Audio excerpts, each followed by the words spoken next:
Namaste everyone. Thank you Alex for the keen introduction. My name is Radhika Kottayam Sundaram, as you already know, and today we'll be taking a journey flowing gracefully between rigidity and fluidity.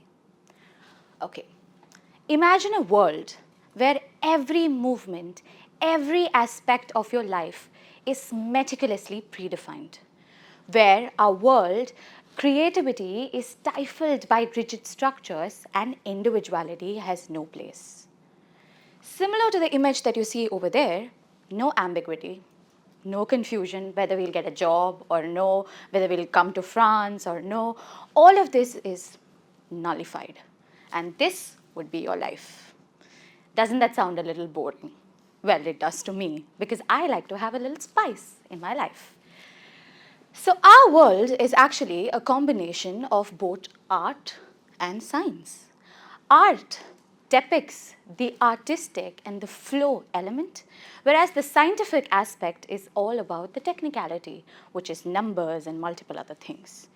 But if you think more about this topic, you can understand that you can always be an artist and a scientist. And that is something that I want to share with you. As a Bharatnatyam dancer, I have been trained in this art form for more than 14 years. So to give you a small brief as to what Bharatnatyam is all about, it is an Indian classical art form which dates about 2000 years ago and came into picture in the temples of Tamil Nadu in the southern part of India. So you can see two images over there. That is the Lord that we used to worship or we still worship, and surprisingly one of it exists in the Museum of Brussels and the second one in Bharatnatyam in India. So this dance is not famous just in India but all around the world.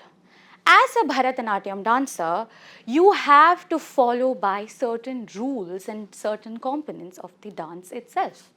So Bharatnatyam as an art form combines both structure and flow. But we'll go into that a little later. But before that, let me show you how you can pronounce this name. Bharatnatyam is split into four words. First one is Bha, which stands for bhavas, which means expressions. Ra stands for raga, which is music. So without music, there is no dance, right? And Ta stands for tala, which is the rhythm. Even while walking, if you think about it, you have a rhythm. And the last one, which is Natyam, which stands for Natya, stands for the dance itself. So now you all know how to pronounce it. It is Bharatanatyam. Cool? Moving on to the next one, which is the three major components of the art itself, which is Nritta, one. Let me show you a small example. Nritta basically refers to pure dance movements where you move just your body and your hand and your legs. So let me show you, let's say for example, I'm going to invite you on stage. So what I'm going to be doing is this. Simple. No expressions, nothing, just foot and hand work. The second aspect, which is Nritya, refers to something which also has expressions involved. At the same time, a little bit of dramatic storytelling and multiple others. So the same thing I'm going to do here and call you on stage, but with a little expression. So I'm going to do this. This is the second one. The third aspect, which is Natya, combines everything, which is pure dance movements, the expressions, and finally a little bit of spice that I spoke about before, which is the expressive and dramatic theatrical performance that you have. So at the same time, I'm going to do this once again, but with the dramatics. I'm going to do. So this is how Bharatanatyam as an art form is formed. This is the structure of Bharatanatyam. But you can see that one single music or one single song has different depiction all around the world. If you just Google one song, you can see multiple ways of how a person has performed. So the flow or the fluid aspects comes into picture with an individual and the way they think and the way they want to portray the art form in itself. So last example for the art form. This is a mudra. Mudra basically refers to as a hand gesture. This is called Hamsasyam, which means a swan's beak. Okay, it looks like this. For example, now I'm standing before you and I'm thinking, and I want to show this to you as a dancer. I'm going to use the same mudra. This is the structure, and I'm going to show that I'm thinking. So I'm going to do this. Simple but elegant. Now, I created this script and I've been working on it for months. So I'm going to show you as if I'm writing. So I'm going to do this. So this interplay between structure and flow makes Bharatnatyam beautiful. And this is the case for any art form or any dance or any musician or any song that you see in today's world. So as of now, we have explored half of the world that we live in, which is the artistic side of things. Now, I was fortunate enough to explore into the technical or the corporate side of things as well. So the three major qualities that actually helped me grow from the artist to a corporate person are these three things, which is 1, determination, 2nd, persistence, and 3rd, discipline. These three qualities actually helped me transition seamlessly from the artistic Radhika to a corporate Radhika. And that is where I'm going to go to. So the second aspect, which is the technical aspect of the world. So you all know what corporations are, what is a corporate world, and how it functions. And the first thing that comes to your mind when you think about a corporate are tall buildings, people with their briefcases, walking and like solving issues, solving problems, and all these aspects.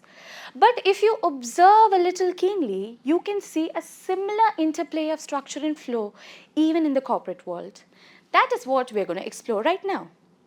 In the corporate world, we can compare or define any company into three major aspects. One is the formal organizational chart. So if you see a company, you can see the clear route of command in the organization through this organizational chart. You know who is the CFO, who is the CEO, the COO, anything for that matter is clearly defined in this paper or in this map. The second one, which is the defined roles and responsibilities. Currently, as students, we are exploring different jobs and multiple other options for us in our career. You can see each and every job has a job description. This is for a reason so that they can find the right person for the right role. So you have clear-cut, defined roles and responsibilities available at the end of the day. The last aspect, which is the standardized processes. Let me ask you this. I'm sure you would have all spoken to an Amazon support person, and when they end the call, the thing that they say is, "Thank you for calling Amazon. Have a nice day." This is standardized. This is the standard process that I'm talking about. You also have multiple other processes like onboarding, procurement, or many other elements. So even in any organization, we have this 3-point structure, which makes it groundbreaking.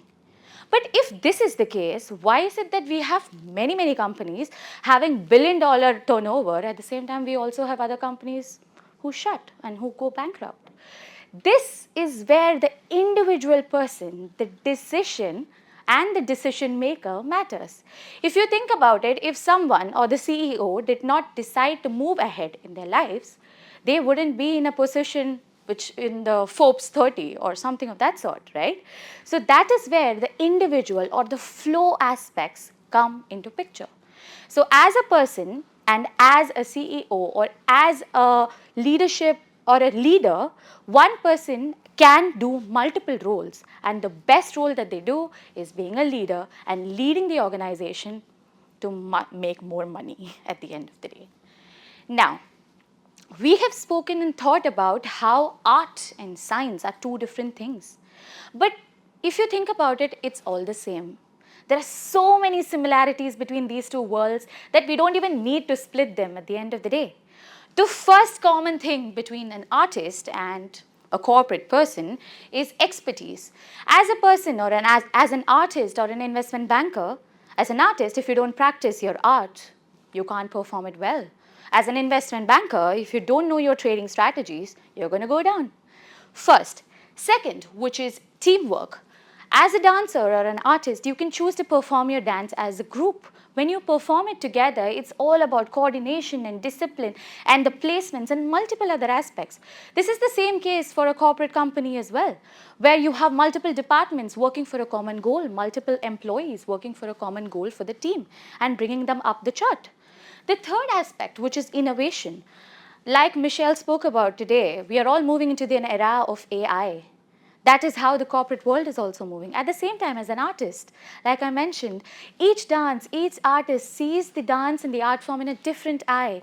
Beauty lies in the eye of the beholder, they always say, which is true in this case. The next one, which is presentation. I'm sure you would have seen pictures of multiple different dance styles, and they are all dressed in a certain way. Tango needs a certain view, Bharatnatyam needs a certain way. It's all because it's all a part of a bigger picture, right? Same case for a corporate company. Your financial statements that come out on a quarterly and a yearly basis shows the financial position and the health of the company at the end of the day. So it's all important. The last and final one, which is leadership. As an artist, we all have a guru, who is also known as the teacher, who guides us through the art and takes us to reach bigger heights. Same is the case for a corporate company as well. People are working together, and you have a single leader or multiple leaders at the end of the day who lead you through and take you to that path of more money, more health, and more happiness. So we can say that this is not two. This is a single world of being an artist or an engineer or a dreamer or a doer. It's all one single world that we live in. Now, who's the most important person in this room? It's you. We have taken this whole observational journey between the art, the science, the corporate, the Bharatanatyam as an art form. But what is it for you? As a person, we are all so unique and different that we have our own structure and flow defining our life. So as a person, just for the sake of it, I wake up at 5 a.m. and that is my structure. For somebody else in the other room, they might be waking up at much later at 10 a.m. because they have a night schedule and a night routine for their work. So each of us have a different definition and understanding of a structure and flow. And today, I would ask you and urge you to take and understand and reflect on your own structure and flow in your life. Before I conclude with a final point, I would like to notate and say something that my dad said once to me. He said, Radhika, the person who actually masters the art of having a routine and sticking to it is the person who masters his life. And until today, I've been trying to match or take that into my life. And I'm still trying, not perfect, but still trying. And it's taken me a lot. It's taken me to a different world, from an artist to a corporate banker or multiple other ways. And I urge you to take the same decision today and look into your own structure and flow and understand on ways how you can improve yourself and also give a pat on your back for what you have done until now. Before I say goodbye to you, I'm leaving you with a quote. To not go with the flow, but rather be the flow, because that is what makes you you. Thank you.